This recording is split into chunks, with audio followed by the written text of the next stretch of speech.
Другари и другарки, започнува Редкаст. Уживајте! Добро вечер, Македонија, добро вечер, драги гледачи. Вие го гледате шестото издание од третата сезона на Редкаст. Јас сум Кирил Трајковски, Максим, вашиот водител, кој што секогаш ви ги носи најатрактивните гости со најактуелните теми. Но пред да си го представам мојот гостин, прво еден огромен поздрав до Клима Лайф, кои се експерти за нови брендови на клими, за нивно сервисирање и одржување. Доколку се уште не сте набавиле клима, сега е вистинскиот момент да се јавите на 075 660 092, а момците ќе се погрижат за се останато. Исто така сакам да се ги поздравам и сите оние кои што не поддржуваат, донираат, критикуваат, пишуваат, коментираат. Фала ви, дечки, продолжете така, навистина ни значи тоа. А сега дојде време да си го представам и мојот гостин. Вечерва на моје огромно задоволство во Редкаст ни доаѓа кандидатот за градоначалник на општина Ѓорче Петров од редовите на Левица, другарот Александар Димитриевиќ. Фала ти, другар Максим, фала ти за убавата најава. Иначе на латински атрактивен доаѓа од поимот атракција, што значи привлекување. Па нормално, ти си привлечен. Сакаш да кажеш нешто ти, да, па те гледам вака ослабнат нешто си се растрчал за кампањава. Да. Како оди, кажи ми, Александар, како си задоволен? Активно спортуваме во кампањата, имаме неколку штандови, како што знаете не можеме да се рекламираме, радиодифузерите нас не пренесуваат, ама за тоа па народот не обожува. Народот сме му атрактивни изгледа, доаѓаат луѓе на штандовите. И тоа, за разлика од мијатиот пат, кога само млада публика ни беше фан, сега доаѓаат и повозрастни луѓе кои што сакаат нешто навистина да сменат во општеството. Доаѓаат со наративот црно-бела слика, нешто да видиме колор, да видиме нешто поинакво. Некогаш дури не сакаат да земат ни флаери, као да не ни ги трошат. Само викаат во ред, ве знаеме кој сте, за вас ке гласаме и... Ако не се лажам, другар Димитриевиќ, ова ти е тебе второ кандидирање. Да. Има ли разлика гледаш ли разлика прво и по посетеноста на граѓаните, еве, спомна штандови, спомна, не знам, некои собири сигурно правите. Има ли раздвиженост, има ли интерес од страна на граѓаните? Те препознаваат ли веќе луѓето како иден градоначалник на општина Ѓорче Петров? Да, јас сум рецидивист од претходните избори и можам да кажам гледаме голема разлика. Најнапред, прво, популарноста на партијата е на огромно ниво или на огромна скала порасната тоа што беше претходно. Може би само неколку луѓе што застануваат на штанд може да препознаат, ти беше од минатиот пат, меѓутоа сега веќе мислам дека социјалните мрежи си одиграа голема улога. Нашите пратеници во собрание претходно беа само Димитар Пасиев и Борислав Крмов, сега имаме јака шесторка, да, јако појачање, ама више ударна тупаница, она више препознатлив, сега е кандидат за град Скопје. Ја малку се шлепаме на неговиот шарм во Ѓорче, ама мислам дека има голема разлика од претходно и луѓето веќе се запознаени со идеологијата и со политиката на Левица, а и со револуционерниот дух со цел да се промени нешто во општеството.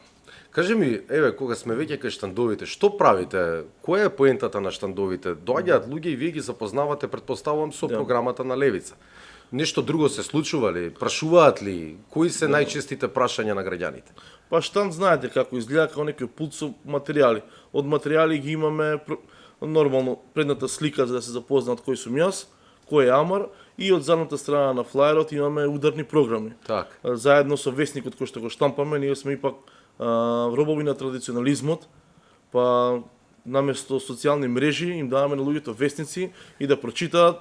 Сега ја може би се користам некоја моја тактика, им приоѓам на луѓето со добар ден, дали читате вестници, и они претпоставам него капираат прашањето или што ќе дојде понатака што следи, па им пристапам, се поздравам, им се представам кој сум.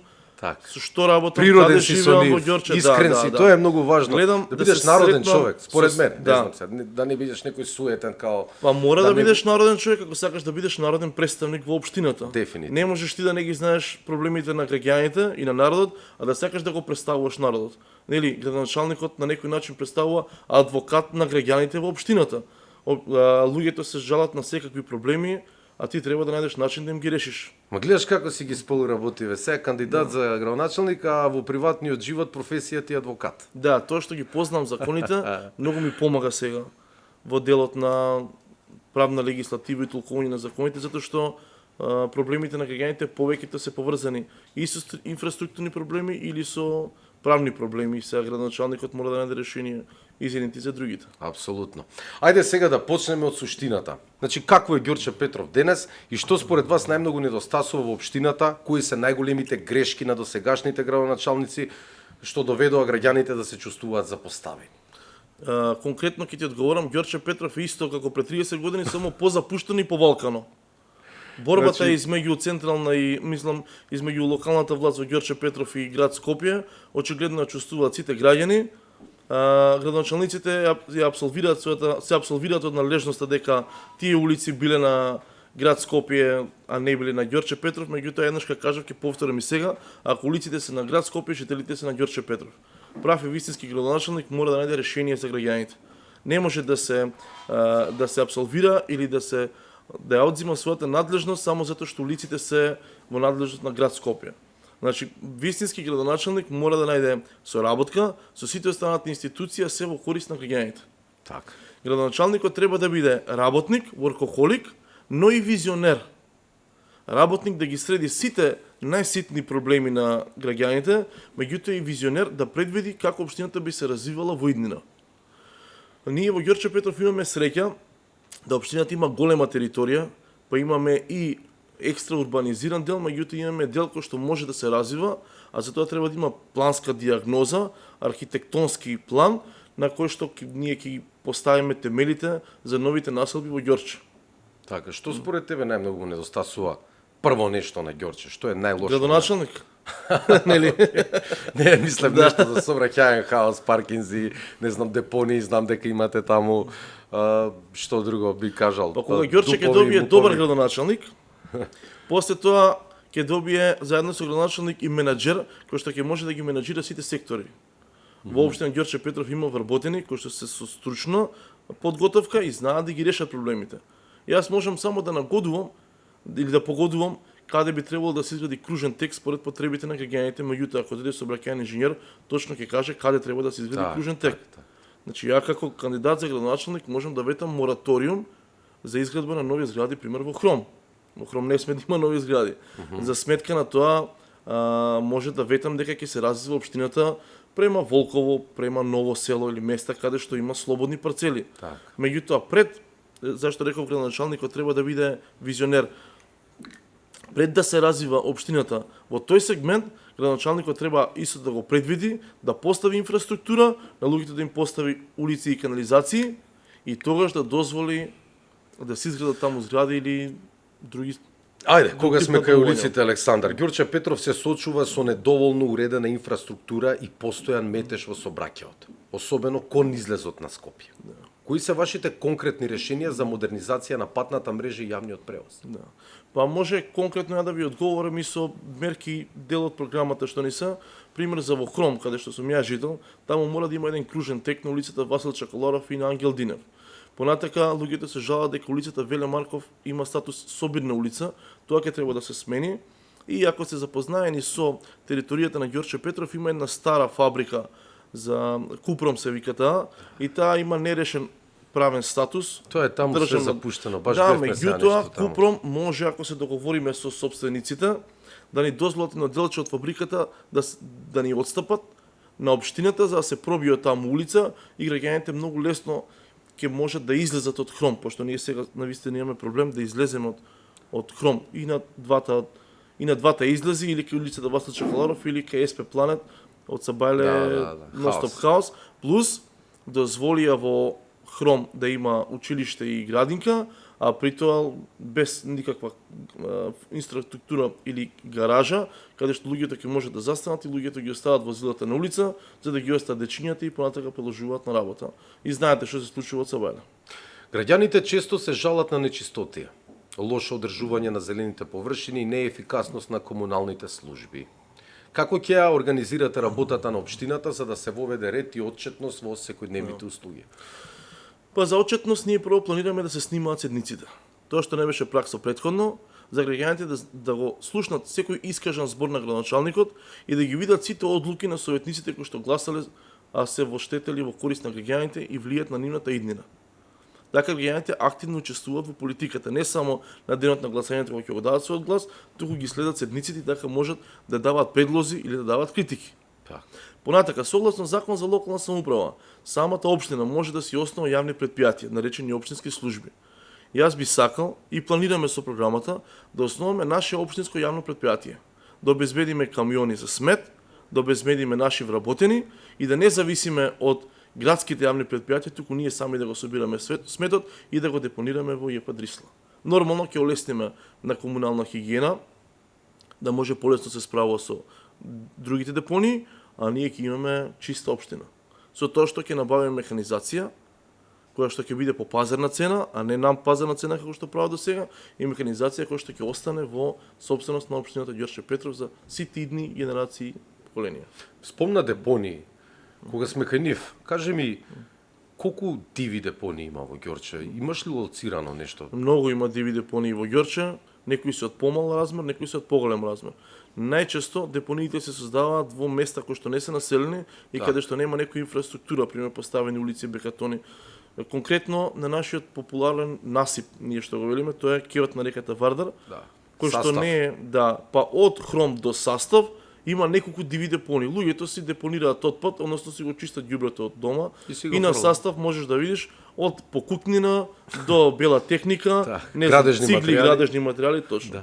Добро, тоа како може да се среди? Еве, например, ќе се стават некои позорникари, луѓе кои што ќе пазат дронски, не знам, дронови кои што ќе снимаат дронски Ѓорче Петров со една донација набави дронови, меѓутоа гледаме дека не ги користи. Може градоначалникот си ги користи за собствени цели за кампања, нешто така може. Меѓутоа, најбрзо да спречиш одлагање на депонија е да им поставиш на луѓето контейнери во близина на нивните живеалишта. Понатака да ги осветлиш местата каде што се потенцијални црни точки кои што луѓето можат да депонираат отпад и понатака со дрон да извршиш мерење, меѓутоа Ѓорче не е толку голем општина, ние си ја знаеме и точно знаеме каде има депонии.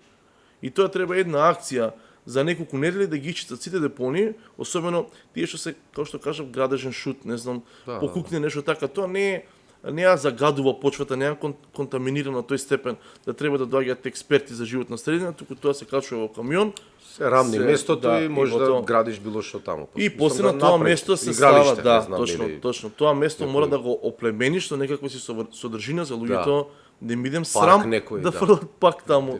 Значи да се постави на насипот, планираме, односно имам желба да се постави трака за трчање, односно терен за трчање, дали со бекатон, дали со тартан или не знам, од Састав до крајот на Хром, а во соработка со градски власти и да се продолжи таа патека преку Купром да се поврзува со Карпуш и да продолжи понатака до дека завршува, до аеродром. И фактички цело Скопје од Сарај до аеродром ќе биде поврзано со велосипедска и пешачка патека. И тука веќе мислам дека ќе престане луѓето да фрлаат отпад. Добро, извините, прекинав. Еве, луѓево градат нешто, дома рушаат, не знам, и сега тој отпад што треба да кабас отпад или не знам електронски отпад или што викаш ти тој градежен отпад или покукнина. И доаѓа до момент да он не знае кај да го фрли тоа. Еве, одговори ми ти како иден градоначалник, каде треба луѓето, дали тоа треба да има некоја служба да се јават, да се јават на телефон, да речат имам таква и таква покукнина, не знам каде да ја депонирам. Кажете ми каде да оставам за да не ја фрлам, пошто мислам дека тоа малце ствара некои такви диви депониички, затоа што луѓето што не знаат што да прават, или прво ги донираат, па никој не им ги откупува, мислам не им ги зима и на крај ќе ги фрлам. Што не е во ред, во секој случај. Некој ги пали, некој ги гори, па така нели настанува и се загадува, да. Ете, тоа сигурно знаеш поише од мене. Како еве луѓето да се спасат од прашањето, треба да има телефон на кој што луѓето може да се јават, да повикаат помош од општина и општината да обезбеди. Значи општината треба да обезбеди за кабаст отпад нормално. Општината мора да се грижи за своите граѓани. Значи не може цело време ние да ги дисциплинираме граѓаните да не им обезбедиме услови. Може да ставиш ти, да кажеме, и специјални кути или контейнери за рециклирање на отпад. Ако граѓаниот не го рециклира отпад, тогаш е тоа негова вина, ама ако воопшто нема никакви контейнери, граѓаниот не може да ги качи. Ама не може фотелја стара да фрли у контейнер, не разбираш. Не може. А дали постои тоа таква служба? Па едно време постоеше, да, постои таква служба. Треба, мислам, по принцип треба да има таква. таква. Тоа беа неколку акции последните 4 години, меѓутоа неколку акции не можат да ги решат проблемите, секојдневните проблеми на граѓаните. Затоа што знаеме дека се градат нови згради, за нови згради се купува нов мебел, а тој нов мебел е обвиткан со картони и со фолии, знаете. Тие фолии картони мора негде да завршат. Точно. Ќе завршат во обичните контейнери, обичните канти што се премали за тоа. Понатака се создава, да кажеме, млад свет, нови брачни двојки кои што сакаат нешто да си доизградат, нешто да си дореновираат. Значи, Пак ќе срушат градежните, градежните материјали мора негде да се депонираат. Точно. Значи општината мора да најде место каде што ќе ги одложува тие, се до нејзино крајно селектирање. Со тоа што верувам дека, не верувам, мислам, знам дека во светот постојат фабрики за рециклирање на отпад, кои што тој отпад они заработуваат, значи тој отпад го преработуваат до степен да ние не гледаме ништо од тој отпад. Точно. Тоа може да се направи, нормално ќе дадат експерти во таа област и ќе не подучат, ќе не научат како ние тоа да правиме.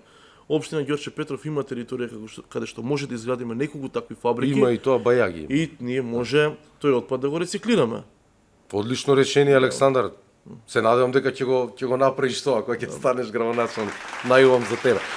Ајде сега да позборуваме малку за локален развој и економија. Како ќе го потикнете економскиот развој во Ѓорче Петров? Планирате ли поддршка за мали бизниси, за неичили локални производители кои би можеле да ја заживеат општината? Видете вака, за да може економски да заживее еден простор или една политика, мора да има некаква си подлога. Не може да се развиваат економски предпријатија во општина каде што нема фер пристап, каде што нема инфраструктура и каде што нема услови за тоа. Ние во Ѓорче Петров имаме среќа, како што ви кажав претходно, да имаме голем дел од територијата покрај обиколница. Што значи дека компаниите кои што имаат намера да изградат некакви си погони производствени дејности, веднаш со своите капацитети и камиони ќе се приклучат на обиколница и од лева страна е патот према Косово, од десна страна е патот према другиот дел од државата. Што значи ние имаме можност, сега дали има волја. Ѓорче Петров има 5 индустријски зони, кои што не се воопшто 10-20% од индустријските зони да се искористени. Значи, веќе почнуваат во тие индустријски зони да дозволуваат да се градат и куќи и тука има мешање на лесна и незагадувачка индустрија со домување.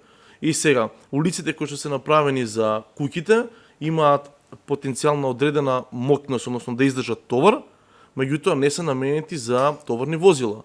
И обратно, на индустријските зони каде што би требало да се движат само товарни возила, таму веќе се движат куќи. Ние мора да направиме дистинкција што е економска зона, што е место за домување и да не ги измешаме работите, затоа што таму каде што ќе биде економска зона ќе има и обезбедено превоз за работниците кои што се од Ѓорче и надвор од Ѓорче. Значи планираме тие индустријски зони зашто се веќе предвидени да ги искористиме максимално, најнапред со компании од жители од Ѓорче или луѓе што ги сакат да основат компании во Ѓорче, а понатака и со инвеститори кои што имаат намера да основат малци поголеми фабрики и поголеми капацитети, меѓутоа сега ќе влеземе од делот на младинска политика. И тоа за сите млади до 30 години кои што сакаат да регистрираат компанија, фирма во општина Ѓорче Петров, ќе нудиме субвенции од 2 до 3.000 евра во зависност од природата на бизнисот и зависност од бројот на вработени. Значи ова не е оригинерна идеја измислена од мене, ова го даваше Агенција за вработување и претходно, меѓутоа ние можеме да го пресликаме, општината има средства, бившиот градоначелник веќе се фалеше со енормно голем буџет и ние може да ги стимулираме младите да отворат собствен бизнис во Ѓорче, а да го земат субвенција, врската ќе биде да не го затворат тој бизнис или да го работат, а општината да биде нивни партнер, односно општината да им даде фер услови да може да работат. Во Ѓорче Петров веќе има младеж, има млади потенцијални интелектуалци кои што можат да учествуваат во оваа политика и во оваа постапка, да се вработат во овие компании и да предонесуваат за себе и за општината, односно бидат општествено корисни. Одлично.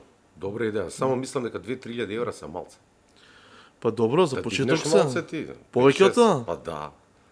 И не е лошо, и не е лошо да. 3.000 евра што ќе продавница да влезеш 1.000 евра, 2 леба купуваш еден кашкавал и толку е.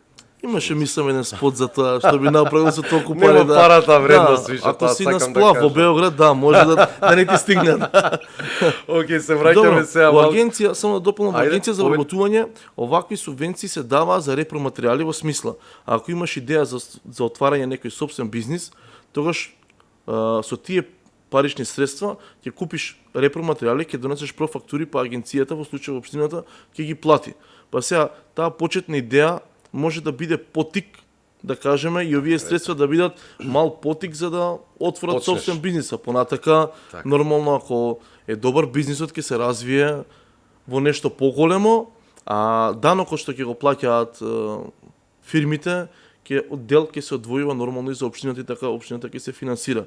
И она е, ние што сме поразлични од другите политички партии, е во делот на урбанизам, сега ќе скокнеме на друга тема, затоа што ние планираме да иницираме законски решенија преку нашата пратеничка група, да општината добие поинаков извор на финансирање. Да не биде тоа само комунали и сите градоначалници во отсуство на интелектуален капацитет, они ги нудат комуналиите како единствен извор на средства. И заради тоа ние гледаме толку многу згради, а после прават вештачка понуда и побарувачка, пак цената на квадратот е и толку скапа. Ние во Ѓорче ќе забраниме да се градат згради поголеми од 3 ката, затоа што ќе има урбан развој на општината, меѓутоа нема да стане бетонска џунгла. Ние сме сведоци на некои светски градови кои што имаат мали зградички и се тие и интересни, убави и се хумани. Да. Поголеми Попрактични, згради во секој од случај. 3 ката, односно поголема катност, ќе може да гради само јавното предпријатие за стопанисување со стамбени деловен простор, меѓутоа тука императивно ќе забраниме цената на квадратот да не го достигне, да не достигне оваа пазарна цена, односно да биде лимитирана на 850 евра. И одма се селам. Тоа е цена Ако напред. според сегашните стандарди, ако порасне или ако се намали, ќе инсистираме да се намали уште повеќе таа цена. Значи за да биде попристапочна, нормално јавното предпријатие. да. Тоа здравје, сега реално колку е у Ѓорче сега во моментов? Па Ѓорче веќе почнува да 1500 станува, стигна. да. Што е малце Интересно е што ги форсираат урбаните делови на Ѓорчето, што таму е поголем поскап квадратот, а не сакаат да градат во странатите делови, затоа што таму е поевтино инвеститорот, нели, се води од својата економска исплатливост, не го интересира хуманиот развој. Тука е градоначалникот со својот интегритет да каже стоп Стоп, да. Доста на беше. урбаното дивење и општината може да се развие без урбано дивење. Општината може да се развива ако има план и цел и визија на градоначалникот онаму каде што навистина може да продолжи градењето на стамбени и на деловен простор. Се враќаме сега кај загадувањето на животната средина.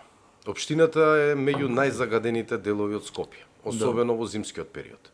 Какви мерки планирате за намалување на загадувањето и зголемување на зелените површини? Па не знам дали гледавте, а имам снимано едно видео позади, односно пред мерната станица. Таа мерна станица повеќе не служи како украс, ние немаме мерна станица која што ќе ги сликува вистинските параметри за тоа колку е загадена општината. Значи, на една телевизиска дебата ја кажав, ние не треба да носиме решенија за справување со загадениот воздух. Ние треба да го спречиме загадениот воздух. Треба да ги отстраниме загадувачите на воздухот. Па понатака, ако треба, ќе дадеме алтернативни мерки во смисла почистувачи на воздух во градинките, засадени повеќе дрвца и тоа. Меѓутоа, за да засадиш едно дрво и да порасне, потребни се години. А за да спречиш загадувачи, потребна е волја. Само толку. Значи, во еден мандат на градоначалник, 4 годишен, може да ги острани, да ги исчисти сите диви депони и да ги спречи сите идни загадувачи. Ќе реагирам и во тој дел да се заостри казнената политика, да луѓето навистина не им е исплатливо да депонираат или да фрлат отпад во Ѓорче, затоа што во склоп на она општествено предпријатие, јавно предпријатие што го споменав, ќе има и комунална полиција која што ќе биде во ингеренција на општината и нормално ќе казнува како и Предпоставувам казните ќе бидат високи за да не им текне Па пада. загадување на природата е исто така кривично дело како и секој друго кривично дело кој што вие го познавате. И тоа кривично дело може да има далекосежни последици врз неодреден број луѓе. Ние не знаеме колкав број на луѓе ќе се загадат или колкав број на луѓе ќе имаат здравствени проблеми од ова што гореше сега во Трубарево. И во колку години во иднина ќе се рефлектира тоа. А тоа што нас не лажат со фингирани податоци дека воздухот не бил загаден, тоа е институтна инспекторка која што викаше дека реката од рудникот Булмак не била загадена, после испадна дека навистина имало тешки метали. Така да ние ќе донесеме експерти за животна средина кои што ќе ја проверат целата почва на територија на општина Ѓорче Петров и ќе видат каде е загадена, каде не е загадена. Затоа што ние во Ѓорче Петров имаме огромен пазар на кој што се носат поголемиот дел од продуктите се носат произведени во општина Ѓорче Петров. Ние не знаеме тие продукти на каква почва раснат и со какви пестициди се прскаат. Ние немаме никаков Мислиш јадеш здраво, ствари се. Да. Ние немаме никаков филтер на храна. Агенција за храна и ветерина гледаме дека спие. Колку пати ни враќаат на нас контингенти од зеленчук од други држави. Да, се И случи. тоа кај нас се произведува, Праски, знам. го ставаат во тегли и го продаваат како ајвар. Тоа ние ќе го изедеме. Тоа ќе го изедат За нашите жал, деца. За жал. Значи, тоа е мојата борба и тоа е мојата причина зашто јас се кандидирам за градоначалник. Александар, како Левица планира да воведе систем на транспарентно управување во Ѓорче Петров? Ќе има ли дигитален пристап за следење на буџет, јавни набавки и урбанистички планови? Ви кажав претходно, планираме да се снимаат сите седници, за да знаат граѓаните што се одлучувало во нивно име. Некоја Еден апликација, дел, нешто? да, тоа ќе го објаснам. Еден дел ќе го направиме да биде онлайн општина, односно ние сме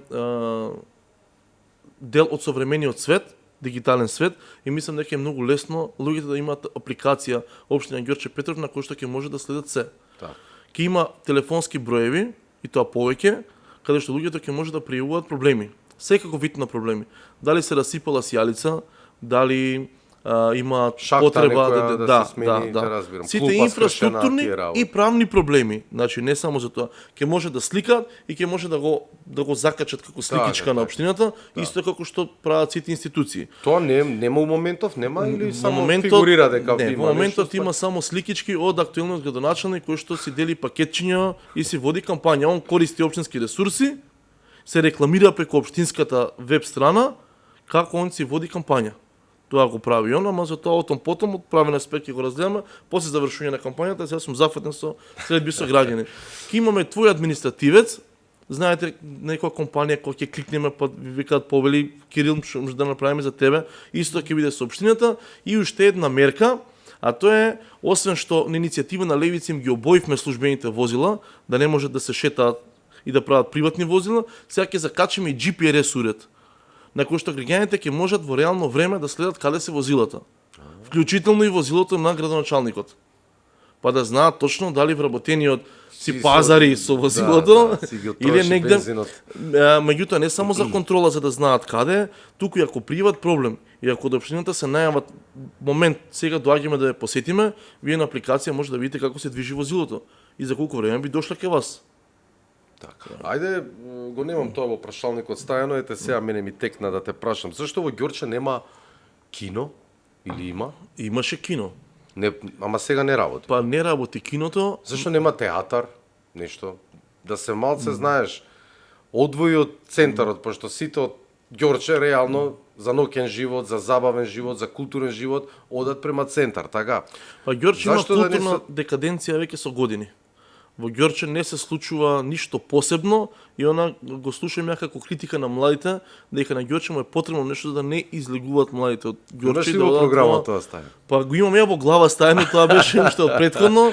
Значи, ја како бивши музичар, човек кој што имал бенд, немал место каде да настапува. Ние во Ѓорче имаме доста добри и популарни бендови и уметници. Да, тоа И знам. тие ќе бидат предмет на наша културна обсервација, каде што ќе му овозможиме место. Планираме старото кино, ние си го викавме Екс Синема, едно време работеше, Кај се организира... наоѓа тоа? Па кога се оди на главната улица, од лева страна, на километар од кружниот тек. Аха, окей. Тоа е старо кино, таму се одржувале и журки и свирки на времето, татко ми одел таму, и едно време замре, а имаме добра почва за да се развива. Тоа кино ќе биде дадено бесплатно на уметници кои што ќе си закажат ден и ќе можат да си одржат свирки, концертни, ликовни академии, не знам, други културни случувања. Со тоа што ние го имаме и паркот. Во паркот исто така на отворено може да се случуваат секакви представи, секакви анимации, не знам, журки, свирки. Збориш парков за да. кај Восчево Пампурче. За Тоа е Пампурче, да. Тоа е еден дел од Ѓорче. Меѓутоа, критика на сите или намали на сите градоначалници што они само во тој дел се фиксираат. А Ѓорче веќе се шири. Даме Груев, Треба уште еден имаме парк да се Волково, направи. имаме Орман, не уште еден парк. Во секој населено место, ние имаме 5-6 населени места, тоа што не го забораваме, имаме и Никиштани, едно место дел од Ѓорче каде што живее албанско население. Они се заборавени од градоначалникот. Они сами со своји средства градат школи, асфалтираат улици, значи тоа не е фер према тие луѓе. Ама за тоа понатака. На секој населено место ќе се најде некој уметничко катче каде што ќе може да се твори. Ќе ги вратиме назад месните заедници. Во месните заедници луѓето се дружат и заедно ги детектираат проблемите кои што после му ги кажуваат на градоначалникот. И мислам дека градоначалникот така си олеснува работата, да не мора со секој индивидуално да се сретне, туку ќе има веќе концепиран проблем кој што ќе може да го решава. И таа месна заедница ќе си изгласат свој представник, председател, не знам како, кој што ќе има контакт со градоначалникот, и градоначалникот ќе има контакт со 5-6 луѓе кои што ќе го известуваат за проблемите од тој територијален аспект или од таа месна заедница. Добар концепт. Свака чест. Ние сме го имале овој концепт. Значи ние Ама од не ви левица избрале. не измислуваме нешто, Не ви избрале. не, од претходно овој концепт. Значи месни заедници имаше во Ѓорче, ги укинаа затоа што биде трошок на општината. Може замислите се, а општината не сака да одвои средства за да им даде килија една нешто од таму и струја да обична платат. канцеларија. Те Тие разбирам. канцеларии се од 100 до 150 евра. Значи станува збор за такви смешни суми. пари, да. Па за општината тоа се смешни пари. Општината троши на Па реално на народот сам ги непредуктивни враќа глупости преку ги даноци, троши. комунали и тие пари кои што идат во касата, нели? на Ама општина. јас вака ја гледам општината, нели? Ние народот претходно сме се уздружиле или сме се удружиле за да си формираме своја држава и своја општина. И ние како здружен народ сме избрали некој да не води, ама да не слуша. Он да ги слуша нашите проблеми и он да ги решава, не он да ни наметнува негови решенија. Зборам за градоначалникот. Градоначалникот треба да има визија за развивање на општината. Меѓутоа претходно треба да ги слушне граѓаните. А ако мисли дека некој спорно прашање како што беше спорниот ДУП за 16, ќе треба да распише граѓански референдум. Па ако навистина има поделени мислења, едни се за, едни се против, тогаш ќе одат тој проблем ќе оди на гласање, па нека си решат жителите на таа општина што сакаат да има на тоа подрачје, на таа територија, и тогаш и градоначалникот нема вина затоа што се изградило тоа и ја послушал волјата на граѓаните. Така треба да постапува секој градоначалник. Ѓорче Петров има богата спортска традиција, но во последните години спортските клубови и младинските програми се во застој. Како ќе ја вратите поддршката за спортот и младите таленти? Да, се уште се актуелни фудбалскиот и ракометниот клуб ФК Македонија и ракометниот клуб машки и женски Ѓорче Петров. Тој беше и во Лига на шампиони женски. Да, кометал Ѓорче Петров освои европска титула, точно. Така е, да. И ние како општина сме должни да им обезбедиме услови. Конкретно во Ѓорче Петров се планира да се прошири постојната спортска сала во Средното училиште Кочо Рацин, да има капацитет од 4 седишта и покрај Борис Трајковски и во аеродром. Салата ќе има трета спортска сала, па градот Скопје ќе може да биде конкурентен при одржување некои сериозни спортски настани. Понатака ќе ги стимулираме сите малски купови, имаме ние ГГ куп, имаме куп во баскет, во кошарка. Фудбал, Да, и тоа се многу популарни, сега присуствав на се собираат повеќе 200-300 луѓе веќе, наградите стануваат атрактивни, доаѓаат големи спонзори. Знаете, тоа се е дружење на народот, тоа треба да го потикнува социализација, нормално. За најмладите од 6 до 9 одделение ќе организираме регионални општински лиги. Мислам општинска лига помеѓу училиштата.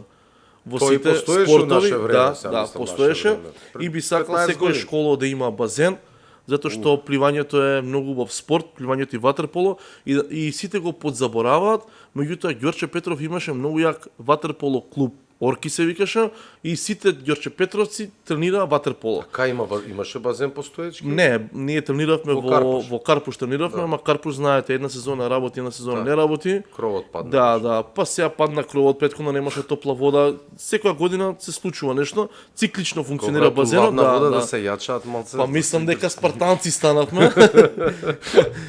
Да, мене беше тренер кога тренирав ја пливање, Живко Груевски, тој беше тренер на Маленко, ама тоа беше многу дамна и баш затоа што базенот снема потенцијал да се згрее водата, ние имавме тренинзи на суво и се откажавме, ние сакаме тренирам. Понатака ние имаме еден перфектен тренер во Ѓорче, го викаме Стена, значи Стена е идол меѓу младината. Стена нели името само си кажува за него. Карпа. Да, многу добар педагог и многу добар тренер, он се работи кондиционен тренер на фудбалски клуб и штета што клубот пливачкиот и ракомет и ватерполо клуб Орки не продолжи да функционира на таков начин со таков интензитет како што беше претходно. Навистина многу млади деца тренираа ватерполо и се извишија и стана крупни, стана силни, а во здраво тело нели имаме здрав дух, ние мора младината да потикнуваме да спортува. Така е. Добро, ајде сега малце за идеолошката конзистентност и локалната примена. Како политиката на левица, базирана на социјална правда, јавен интерес и отпор кон корупција, ќе се пренесе во конкретни локални политики во Ѓорче Петров? Па за тоа мислам дека имам говорено, луѓето мислат дека водење на општина е само поправање на улици.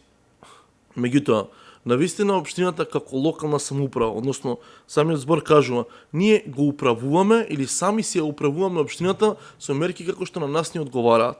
Добро е што левица има идеологија која што е конзистентна, ние ја применуваме, сите членови, од председателот па до последниот член, знае што треба да прави точно од левичарски аспект. Општината може да помогне многу на пензионерите, како категорија на луѓе.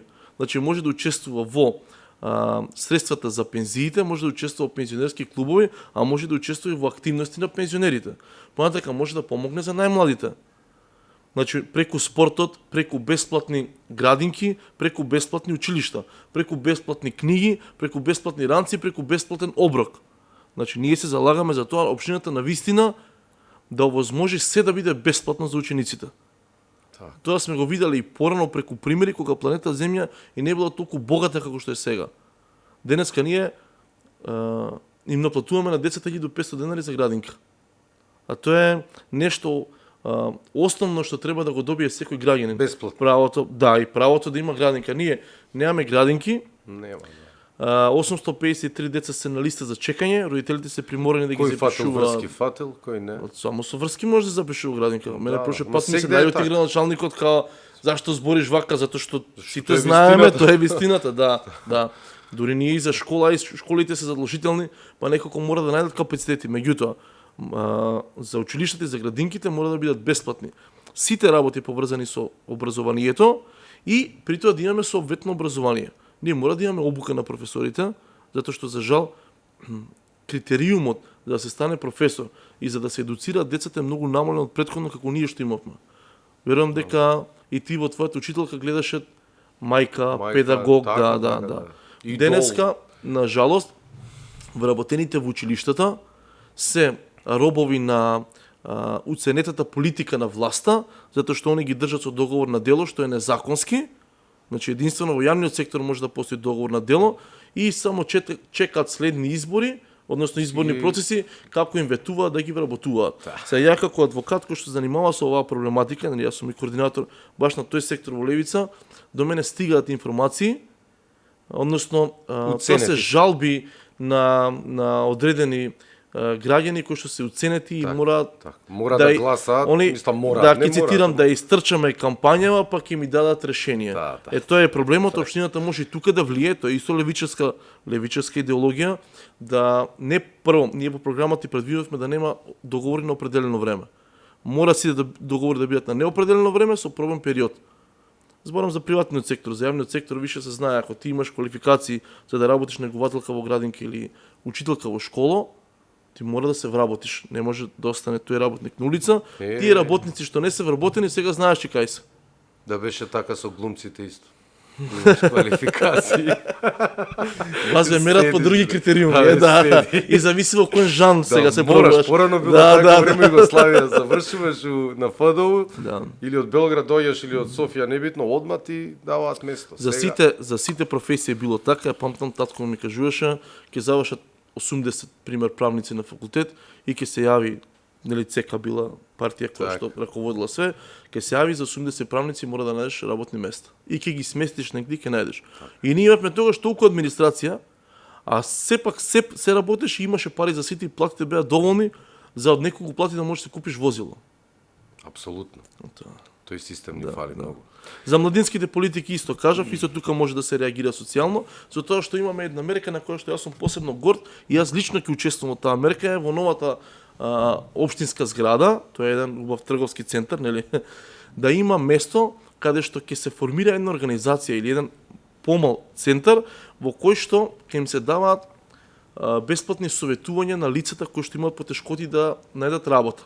Советувања за лица кои што имаат финансиски проблеми, помош за невработени лица, нели да најдат работа, тоа кажав, помош за лица кои што се бездомни, за стари лица кои што живеат сами и за лица кои што претрпеле некакво семејно насилство.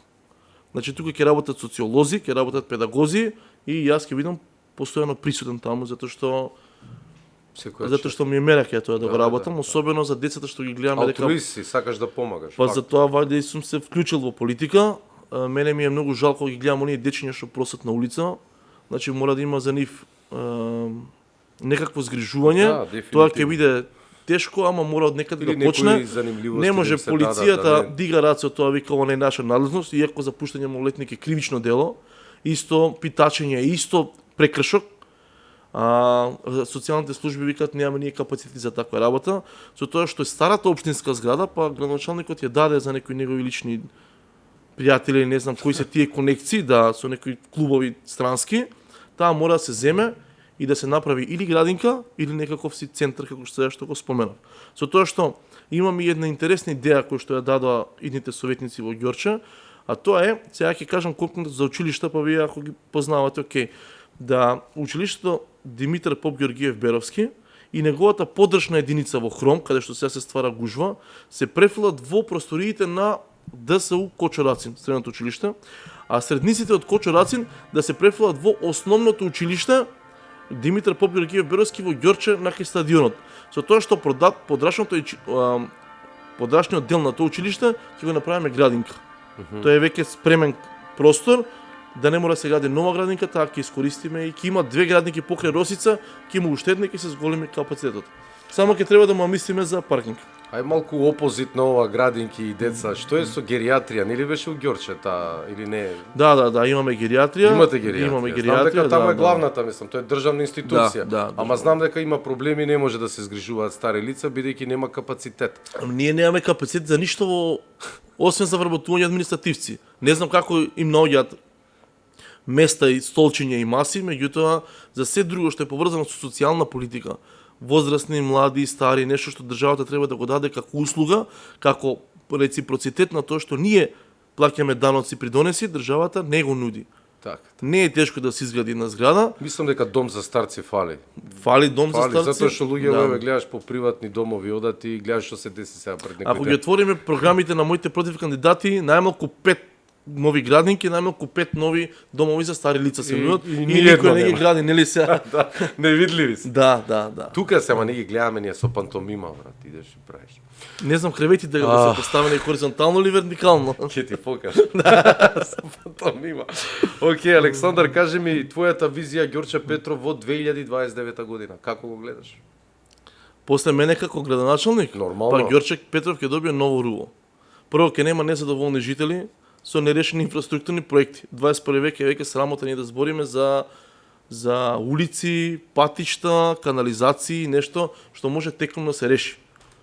Само што ќе влезам во општина, ќе почне градежната офанзива на инфраструктурни проблеми, решавање на инфраструктурни проблеми, меѓутоа прво ќе им дам неколку дена да се ослободи општинската администрација, затоа што активно градоначалник ги измалтретира по улици шетање и делење флаери до 11-12 сат навечер, а после тоа ќе земеме еден багер и све што треба се ќе се сработи.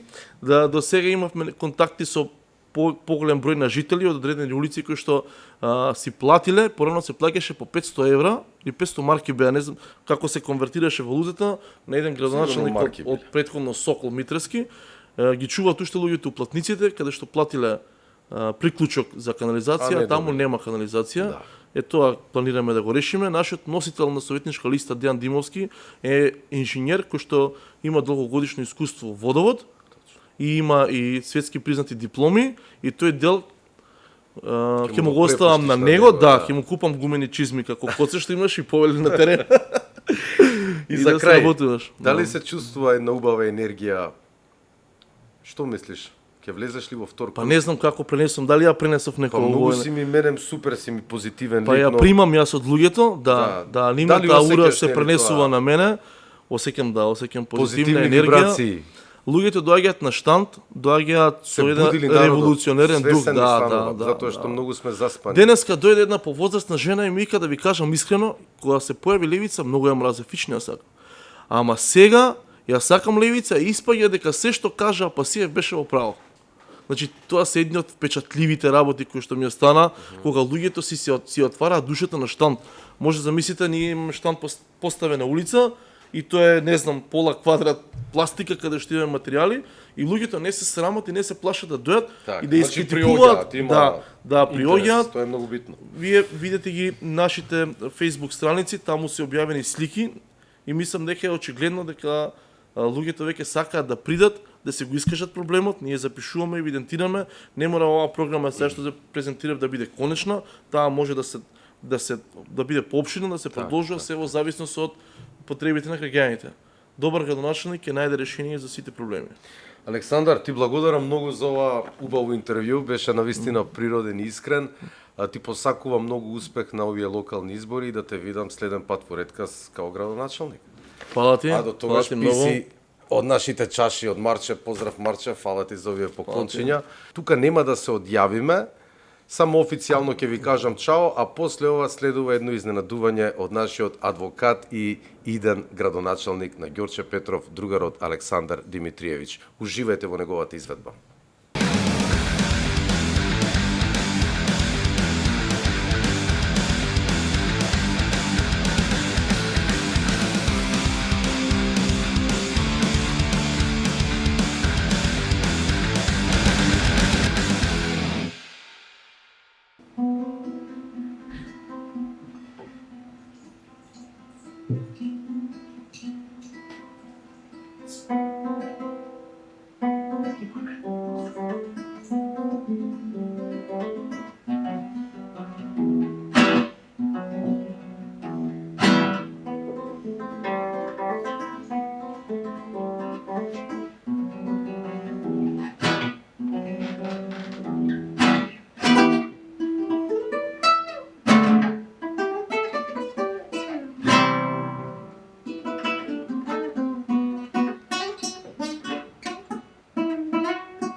Другари и другарки, започнува Редкаст. Уживајте!